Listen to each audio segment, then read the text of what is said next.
Philly has the third. Philly has the second. Evan Turner, possibly. How about Derek Favors or someone else? We are minutes away from finding out of the man who will let us know, as always, presiding over his 27th draft as NBA commissioner. Please welcome Mr. David Stern. Good evening, and welcome to the 2010 draft at Madison Square Garden in New York City, home of the Knicks and the Liberty. Tonight marks the realization of a dream for the best young players in the world, a reward for their many years of dedication and hard work. It's also a time of extraordinary hope and excitement for our fans and our teams.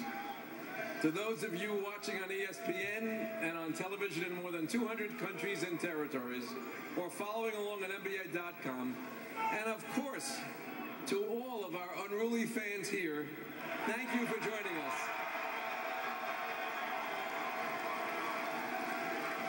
Thank you to all of our fans who tuned in for another amazing season, culminating with the Lakers winning a dramatic 7-game series against the Celtics.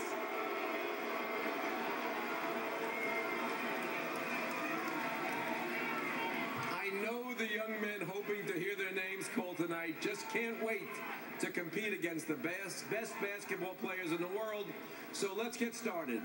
The first pick of the 2010 draft will be made by the Washington Wizards, who have 5 minutes to make their selection.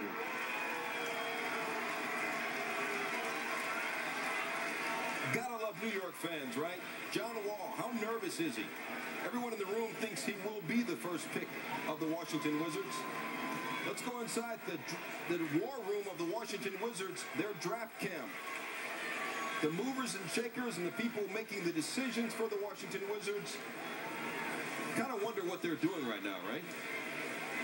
I mean, if they know, what do they need 5 minutes for? You just kind of wonder. The last time the Wizards had the #1 pick.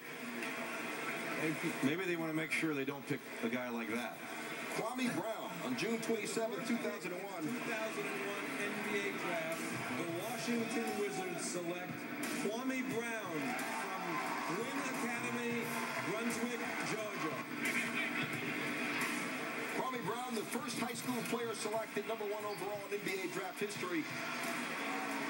6.7 points per game for his career, the second lowest ever for a #1 overall pick.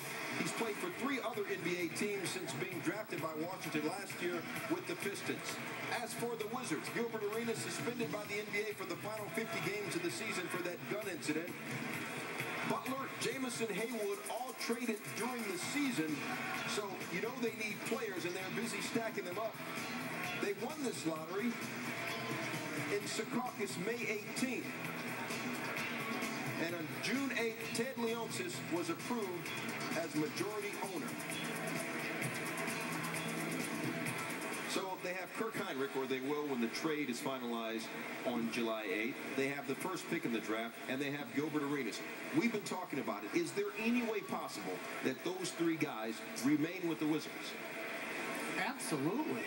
It would be very hard to trade Gilbert Arenas before the season with that contract coming off his health issues. He's a very good player. I just don't see him playing as a 2 guard. I think he's a very good point guard, as is John Wall. I'm not sure they could play well together, but I do like Kirk Hinrich as your 3rd guard coming off the bench. Yeah, I just don't think this is a certain need for the Washington Wizards, but it's a pick that you have to make. John Wall has the potential to be one of the best NBA point guards we have in the league. It's a pick you have to make, but it is a big risk because if you can't dunk Gilbert Arenas, you've got these 2 guys playing together, and I think defensively you're going to have a major issue because Gilbert Arenas is not going to be able to guard 2 guards in this league.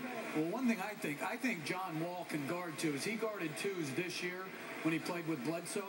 I think this guy can guard points or 2s. Jay, when you look at John Wall, you told us he's quick and he's fast. Can he get better as a pro in those categories, quickness and just pure speed?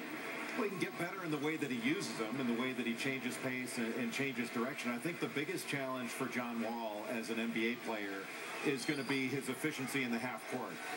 That's something I think he can get a lot better because he turns the ball over probably 1 out of 4 times in half court situations, and he's not as good off pick and roll as he should be, but he will get that. I mean, he's still a teenager. The kid's got tremendous potential as a point guard in the NBA.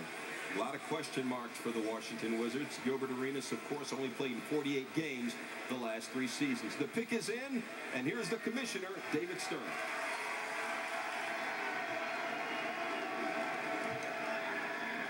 With the first pick in the 2010 NBA draft, the Washington Wizards select John Wall from the University of Kentucky.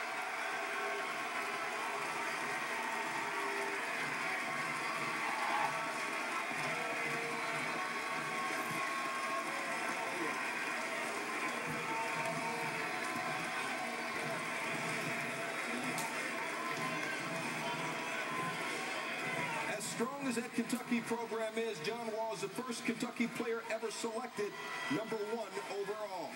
That's a surprise. Congratulations.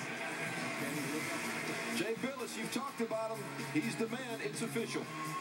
Well, we're talking about an elite point guard prospect. Tremendous speed in the open floor, especially going north-south. He can get from end to end faster than any player that I can remember coming out in the NBA draft. He's got very good vision and very good finishing ability in the open court, and he's very instinctive in transition.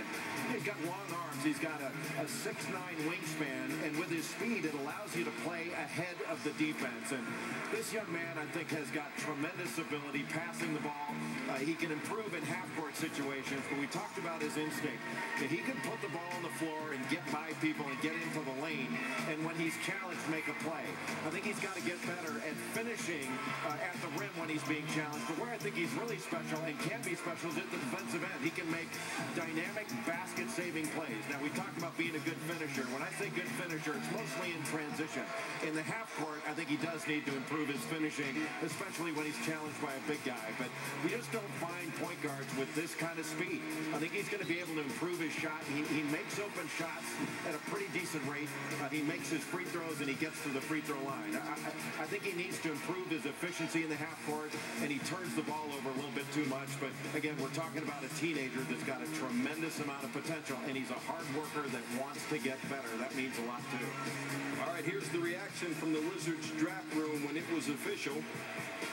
Everyone knew it was going to be, but here's the reaction when it became official.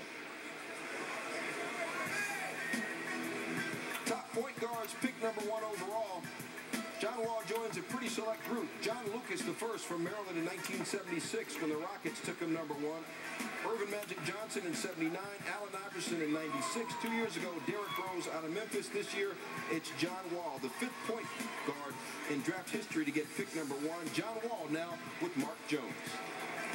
Yes, Stu, John Wall, well aware of the historical implications of him being chosen #1, said that he knew of John Lucas being picked #1 back in the day. John, congratulations. You look at the great lineage of Kentucky players throughout the years. What does it mean to be the first Kentucky player to ever be chosen #1 in the NBA draft? It's a big honor. You know, they had a lot of guys like Ron Mercer, Derek Anderson, Jamal Mashburn to play there, and be the first player from Kentucky to be #1 means a lot. You're going to a team in the Washington Wizards that last year went through a very tumultuous, very turbulent time. How do you move forward into a situation like that? Basically, like going into Kentucky, you know, we had a new coaching staff, a new group of guys coming in with some returning guys, and basically just trying to build together and become like brothers, you know, work hard every day, try to get better, and we just got to develop it to come together as a team and try to win games. Number 11's retired. What number are you going to wear next year in Washington? I don't know yet. I got to figure that out. All right. Hey, Heather Cox, speaking of important numbers, he was a 3.5 GPA last semester, too. Over to you. Yeah, very proud.